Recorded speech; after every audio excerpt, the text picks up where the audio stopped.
Revankar joins us, Executive Vice President and Chairman with Shriram Finance. Umesh, the economy is growing, monsoons are going to be better, interest rates and inflation, everything is under control. So, is Shriram Finance is the company in for a bumper year? Yes. Fundamentally, if you ask me, with the good monsoon, good uptick in the overall economic activity, we have definitely in a one of the good year. We should be definitely able to use this opportunity of good environment and grow much faster, and also improve our bottom line and other factors like the asset quality, etc.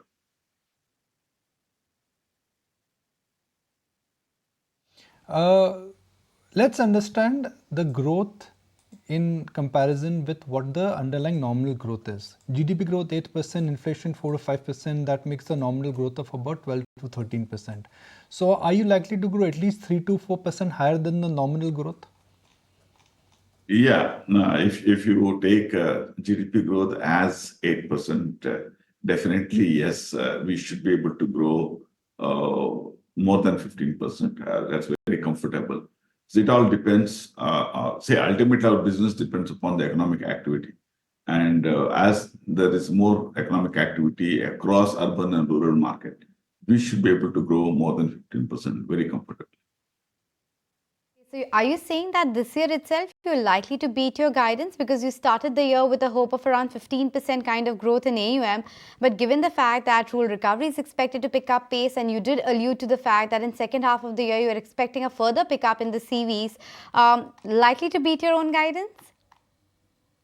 Yeah, that's ultimately we all like to know grow faster than the guidance given, because guidance will be normally calculated based on estimated GDP growth and expected other infrastructure growth. And today, when you look at the monsoon prediction, the upbeat in the rural market and urban market, also anticipation with good anticipation of government spent on infrastructure and government focus on employment creation, we are definitely confident that our growth will be much better than what initial guidance is given.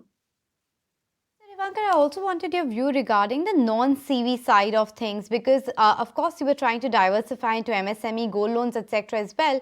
But with the latest kind of commentary that we have heard from the RBI, even a couple of other outlets have talked about a bit of a stress in the unsecured and the smaller end of the book. Would that make you slow down your growth in the non-CV vertical, or how are you looking at that portfolio? See, we need to understand, we need to split this unsecured loan into two. One is the loan given without knowing the application of money, and the loan given for business activity with knowledge of where the money is going to be spent. RBI is more focused on the disbursement or unsecured loan disbursement where the usage is unknown. But where the usage is known, where it is going for business, there RBI has been and government both have been encouraging. So this unsecured is not just between secured and unsecured. It is depending upon where the money is being used. So for all the business activity, whatever the loan given, it goes into improvement of a business or for the right purposes.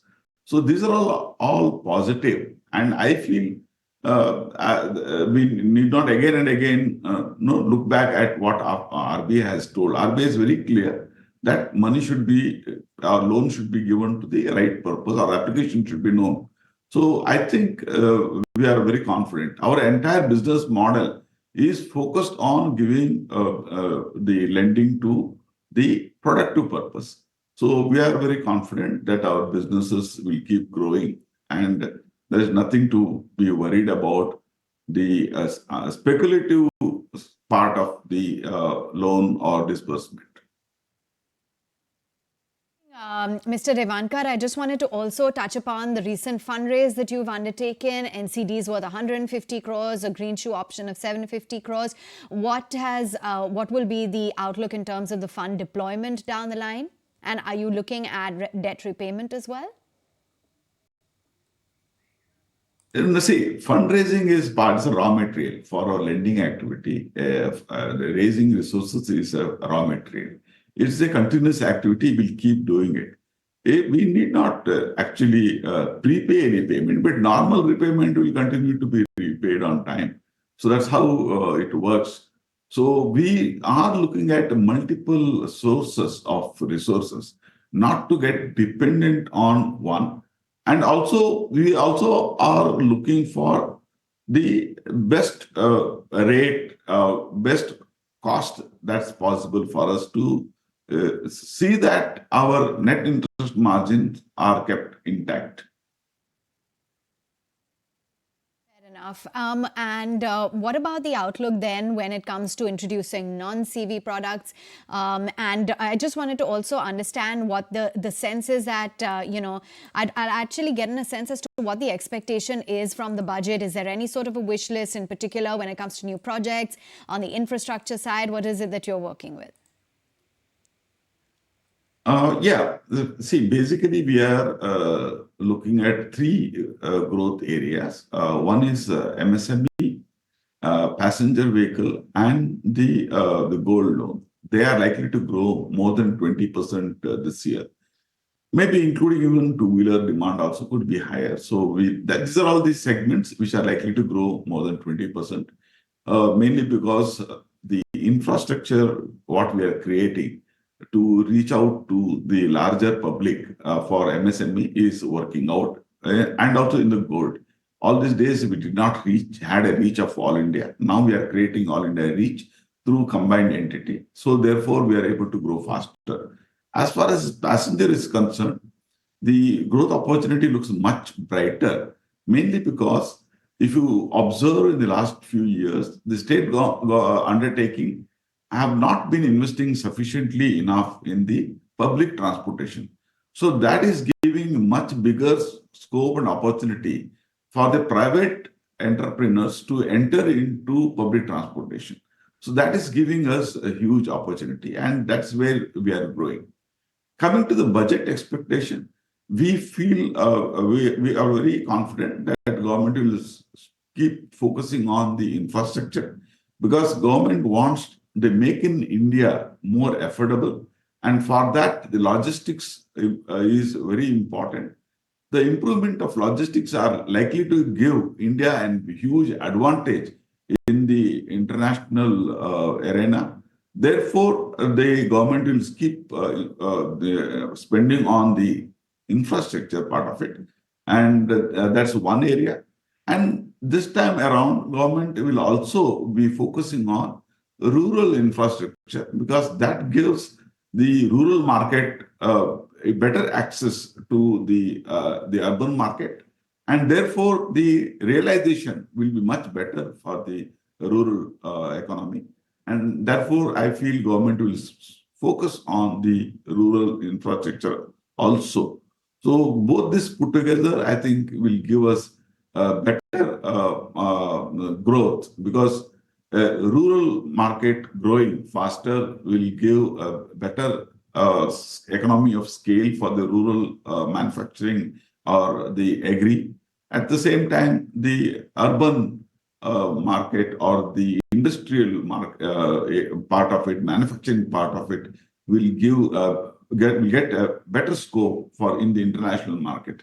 So both of them augurs well for us, and we expect that government will continue to focus on these two areas. Interesting. You're expecting the government focus to continue to be on manufacturing and making sure there is a bit of recovery at the lower end. But Mr. Revankar, the street is fairly excited about what's going behind the scenes, because we understand that the company has been meeting a lot of PE firms, a lot of global investors as well. You, of course, divested your stake in the housing finance arm and sold it to Warburg Pincus for almost 4,600 odd crores. What else is happening? What's the behind the scenes story right now? What are you focusing on? See, I did mention what is our focus area. We feel that lending to business enterprises or small entrepreneurs are the focus area for us, and we'll continue to focus on the same. And as I said in the beginning, we are trying to create a reach across India for all our products. Therefore, our ability to to reach out to customers will become much better. As we become more accessible, we would be able to be more meaningful and see that the entrepreneurs of small entrepreneurs and rural entrepreneurs get benefit out of our services. Okay, so on that note, we'll let you go. Appreciate you joining us on the show, and you come in at a time. If you like this video, then like, share and subscribe to ET Now.